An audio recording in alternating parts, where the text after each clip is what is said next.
Justru sangat heran ya, ketika ini menjadi sedemikian viral dan dianggap kontroversial.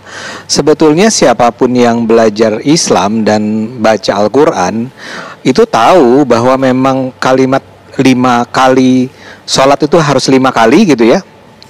Itu tidak pernah ada dalam Al-Quran ya. Kita misalnya Al-Isra 78 kalau nggak salah, terus ada Hud 114. Itu adalah surat-surat yang selalu kita gunakan untuk merujuk tentang kewajiban sholat. Jadi sholatnya sih wajib yang saya katakan, tapi yang mengatakan 5 kali sehari itu tidak ada di dalam Al-Quran. Dan itu sudah saya pelajari sejak lama sih. Saya sih agak heran nih kenapa orang menjadi sedemikian ramai ya, seolah-olah, kecuali emang orang memotongnya menjadi saya mengatakan kewajiban sholat itu tidak ada dalam Al-Quran. Kalau kewajiban sholat jelas ada dalam Al-Quran. Yang tidak ada pernyataan 5 kali sehari itu, 5 kali ya, itu nggak ada. Kalau surat Al-Isra itu kalau nggak salah 3 kali ya. Hud juga 3 kali, 3 waktu bukan 3 kali, 3 waktu, di pagi, siang, malam gitu. Jadi itu yang saya katakan, dan itu sebetulnya pembicaraan itu, kalimat itu diambil dari konteks pembicaraan atau apa ya, Anda katakan tadi seperti diskusi dengan Pak Samsi Ali di media sosial yang lebih luas, yaitu tentang syariah.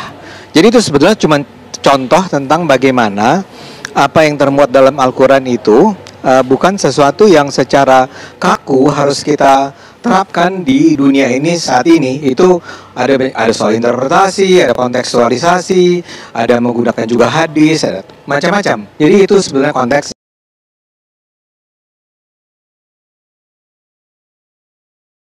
Disinilah indahnya kita temukan Al-Quran memberikan satu gambaran penjelasan dengan sangat utuh, bahkan terperinci waktu sholat di dalam Al-Quran. Pertama, Allah Subhanahu wa Ta'ala menerangkan kepada kita, bukan hanya memerintahkan sebagai pembuktian iman, tapi menjelaskan kepada kita tentang waktu sholat secara jelas dan ketetapannya. Di Quran surah ke-4 An-Nisa di ayat yang ke-103, Allah berfirman, فَإِذَا قَضَيْتُمُ الصَّلَاةَ فَاذْكُرُوا اللَّهَ قِيَامًا وَقُعُودًا وَعَلَى جُنُوبِكُمْ فَإِذَا اطْمَأْنَنْتُمْ فَأَقِيمُوا الصَّلَاةَ. Perhatikan kalimatnya, إِنَّ الصَّلَاةَ كَانَتْ عَلَى الْمُؤْمِنِينَ كِتَابًا مَوْقُوتًا. Perhatikan ujung ayatnya, إِنَّ الصَّلَاةَ, sungguh salat itu, alal mu'minina, bagi setiap insan yang beriman, kitaban mawquta, telah ditetapkan dengan jelas ketentuan waktunya. Dalam bahasa bebasnya, orang-orang yang telah mengikrarkan dirinya beriman kepada Allah Subhanahu wa Ta'ala akan mengetahui penjelasan-penjelasan waktu sholat yang Allah terangkan, ditetapkan kepada mereka waktu-waktunya yang sangat jelas. Jadi bukan sekedar Allah meminta kepada kita untuk membuktikan keimanannya lewat sholat, tapi kata Allah, saya tegaskan, saya terangkan pula kepada kalian waktu-waktu kapan kalian menunaikan sholat itu. Kita bertanya, bagaimana kemudian penetapannya ya Allah? Maka dijawab selanjutnya, ditetapkan dalam setiap pergantian antara waktu, PAW, dalam setiap hari. Jadi kata Allah, bagi orang beriman, kami tetapkan waktu-waktu menunaikan sholat. Kita tanya lagi, kapan waktunya ya Allah? Kata Allah, dalam setiap pergantian antara waktu dalam sehari, aku tetapkan waktunya. Baik, Allah berfirman di Quran surah ke-17 Al-Isra di ayat ke-78. Aqimis salata liduluki syamsi ila ghasaqil layli wa qur'anal fajr. Inna qur'anal fajri kana mashhuda. Ketika engkau bertanya kapan waktu menunaikannya, kata Allah, aqimis salata, tunaikanlah salat yang dimaksudkan itu, ya, liduluki syamsi, mulai matahari tergelincir, mulai muncul siang, sudah mulai sedikit condong ke arah barat, berada di tengah-tengah, mulai condong sedikit, kata Nabi bayangannya dari tongkat itu, ya, mulai sama dengan tongkatnya dan mulai sedikit turun, ya, mulai sedikit bergeser. Maka muncul dulu ke syamsi, itu bahasa dekatnya kita kenal dengan istilah zuhur saat ini, ya, ila ghasaqil lail, terus membentang sampai dengan malam, wa qur'an al-fajr, sampai nanti tiba waktu fajar, ya. Inna Qur'an al-fajri kana mashhuda, dan di waktu fajar itu ada salat juga yang spesial yang disaksikan langsung oleh Allah Subhanahu wa Ta'ala, seperti Allah menyaksikan semua salat yang lainnya, tapi berkumpul kemudian para malaikat di waktu fajar dengan spesial di dalamnya.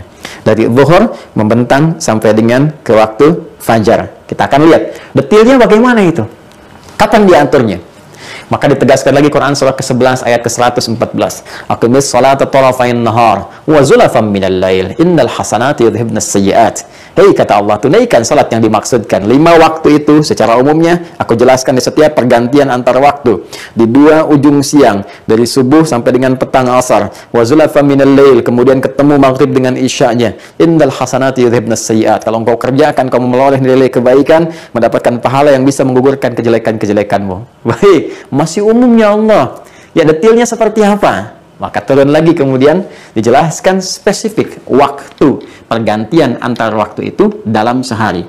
Kalau tadi masih umum, ya, zuhur berganti, siang berganti ke sore, sore berganti menjelang ke malam, ya, malamnya tiba, kemudian muncul fajar, masih umum disebutkannya, ya.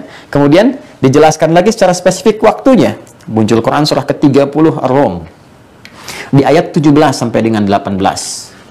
Fasubhanallahi hina tumsuna wa hina tusbihun.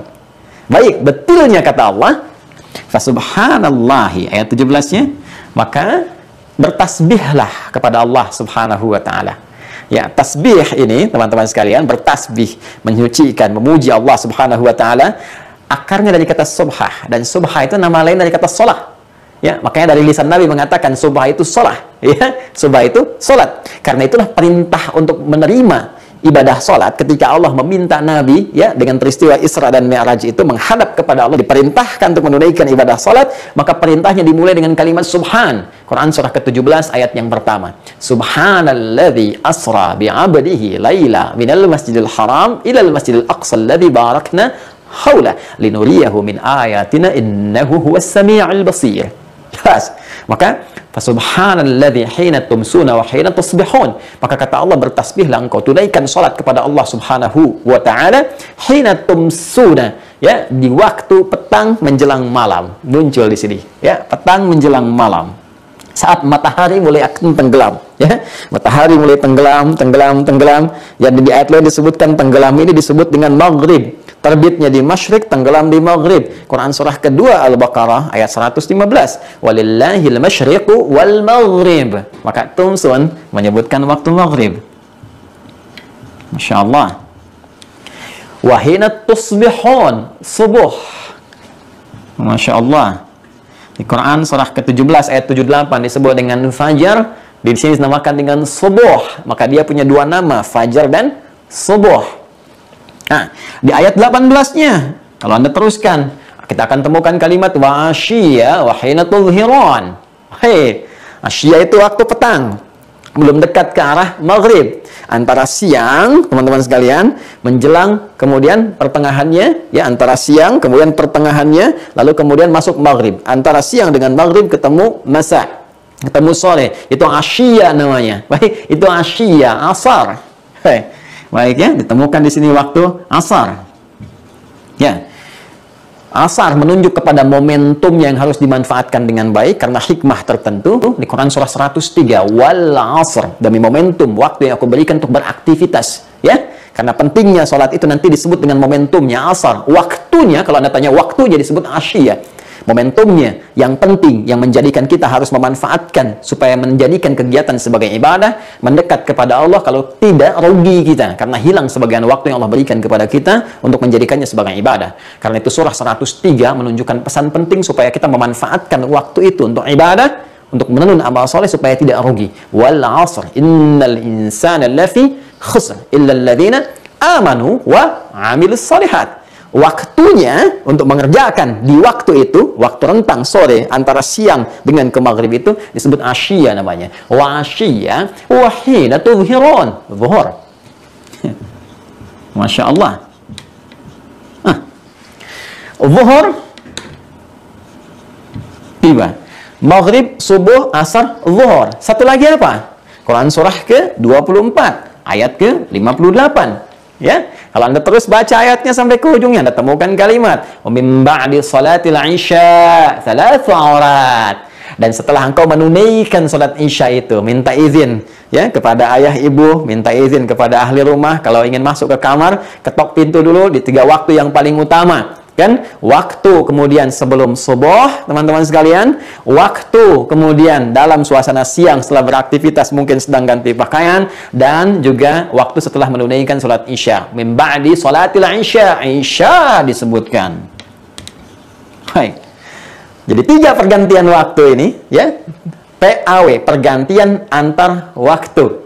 Disebutkan oleh Allah Subhanahu wa taala 3 yang tadi saya maksudkan, 3 ayat ini, ayat 17, 18, surah 30, 1, 2, kemudian ayat 58, surah 24, mencakup 5 pergantian waktu dalam sehari untuk mengetes iman. Kan? Ya, sekaligus menunaikan ibadah sholat itu. Kata Allah, aku jadikan PAW, pergantian antar waktu, 5 kali dalam sehari. Subuh, cek iman masih ada atau tidak. Sekali lagi, karena sholat membuktikan keimanan kita. Ada getaran nggak ketika disebutkan nama Allah? Imannya bergetar nggak? Ya kan? Itu yang dimaksudkan Quran surah ke-8 Al-Anfal di ayat yang kedua. Innamal mu'minuna alladzina idza dzukirallahu wajilat qulubuhum wa idza tuliyat 'alaihim ayatuhu zadathum imana wa 'ala rabbihim yatawakkalun. Sungguh insan beriman yang sejati itu bisa dicek imannya. Di antaranya jika disebutkan nama Allah, maka ada getaran dalam hatinya. Maka panggilan menunaikan ibadah sholat itu didahului dengan kata Allah. Bukankah kita dengar panggilannya dengan kalimat Allahu Akbar, Allahu Akbar, ya kan? Sampai kita temukan kalimat Hayya 'alas shalah, dibukanya dengan apa? Allah, Allahu Akbar. Ya, bukankah kalimat Allah itu adalah kalimat yang menunjukkan kepada Tuhan yang hak, yang kita katakan dalam syahadat, asyhadu an la ilaha illallah. Ketika Anda mengatakan asyhadu an la ilaha illallah, Anda beriman. Ya, iman kepada siapa? Yakin tanpa ragu kepada Allah. Tidak ada Tuhan selain Allah, Tuhan yang hak. Maka diuji kita, buktikan lewat komitmen dengan ibadah. Bagaimana caranya? Panggil dulu, ada nggak sinyal iman dalam dirinya? Allahu Akbar, Allahu Akbar, muncul. Bukankah subuh ada pengecekan iman ketika kita mendengar itu? Bukankah itu panggilan sholat untuk membuktikan komitmen keimanan kita? Kemudian ganti waktu ke siang. Masih terang nggak? Ya, kita beriman. Masih nyata nggak keimanan kita? Terang, nyata, bahasa Arabnya disebut dengan zuhur. Ya, wahina tudhirun. Ketika waktu zuhur pun dipanggil lagi. Allahu Akbar, Allahu Akbar. Cek imannya masih ada apa enggak. Ya, ketika tiba waktu sore itu, asyiyah, jangan-jangan kita rugi nih. Karena ada orang subuhnya beriman, sorenya imannya nggak ada. Jangan-jangan waktu yang diberikan tidak dimanfaatkan dengan baik. Memanfaatkan waktu dengan baik untuk kepentingan ibadah dan membuktikan iman disebut dengan asar namanya. Wal asr, innal insana lafi khusr illa alladzina amanu. Apa dampak dari iman? Wa amilus shalihat. Apa amal soleh pertama setelah beriman? Alladzina yu'minuna bil ghaib wa yuqimunas shalah. Makanya disebutkan asar untuk membuktikan komitmen kita dan menunjukkan konsekuensi dari pembuktian iman kita untuk menunaikan sholat. Sholatnya disebut sholat asar. Waktunya disebut dengan asyiyah. Wa asyiyah. Quran surah kedua, 4 tadi. Ya, atau Quran, kita kembali ke surah 30, ayat 18 tadi. Ya, Quran surah ke-30, ayat 18. Wa asyiyah. Wa hina tudhirun.